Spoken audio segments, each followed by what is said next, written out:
नमस्कार, मी श्रेयास किचनमध्ये तुमचे मनापासून स्वागत. तर आज आपण इथे श्रीखंडासाठी बनवला जाणारा चक्का कसा करायचा आणि त्यापासून बेसिक श्रीखंड कसं बनवायचं ते आज आपण इथे पाहणार आहोत. तर इथे मी अर्धा किलो दही घेतला आहे. त्यानंतर एका डब्यावरती ह्या अशा पद्धतीने चाळण ठेवून त्यावर एखादी सुती कपडा किंवा एखादा कॉटनचा रुमालही चालेल, तो या अशा पद्धतीने घालून घेऊन त्यावरती आपण हे दही घालून घेऊयात. त्यानंतर हा रुमाल अशा पद्धतीने एकत्र करून गोळा करून त्याची पोटली करून घेऊयात आणि जेवढं जमेल तेवढं हलक्या हाताने आपण यातलं पाणी काढून घेणार आहोत. त्यानंतर ह्या रुमालाचा एक टोक घेऊन आपण याला गाठ बांधून घेऊयात.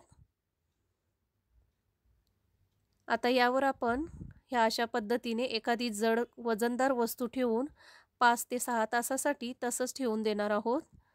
तर 5 ते 6 तासानंतर हा श्रीखंडाचा बेस आपला म्हणजे चक्का बनवून तयार झाला आहे. तर हा आता आपण एका बाउलमध्ये काढून सुटसुटीत मोकळा करून घेऊयात.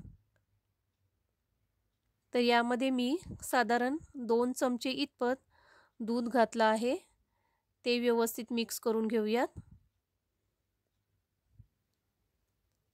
तर इथे तुमचं दही किती आंबट आहे त्याप्रमाणे आपण इथे साखरेचं प्रमाण घ्यायचं आहे.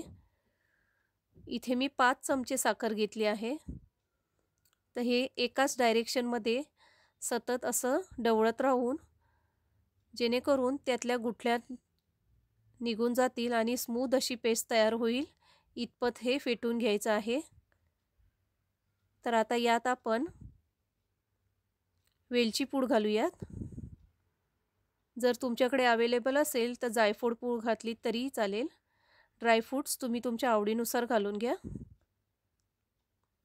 तर ह्या अशा पद्धतीने स्मूथ असं हे श्रीखंड बनवून तयार आहे. तर एका बाउलमध्ये आपण हे काढून घेऊयात. त्यानंतर हे श्रीखंड आपण अर्धा ते 1 तासासाठी फ्रीजमध्ये तसंच सेट व्हायला ठेवून देऊयात. तर ही रेसिपी तुम्हाला कशी वाटली हे कमेंटमध्ये नक्की कळवा. जर ही रेसिपी तुम्हाला आवडली असल्यास तुमच्या मित्रमैत्रिणींसोबत शेअर करा. खाली दिलेलं बेल आयकनचं बटन दाबायला विसरू नका की जेणेकरून माझ्या नवनवीन व्हिडिओचे नोटिफिकेशन तुमच्यापर्यंत पोहोचत राहील. जर माझ्या चॅनलवरती नवीन असाल तर माझ्या चॅनलला सबस्क्राईब करायला विसरू नका. नमस्कार.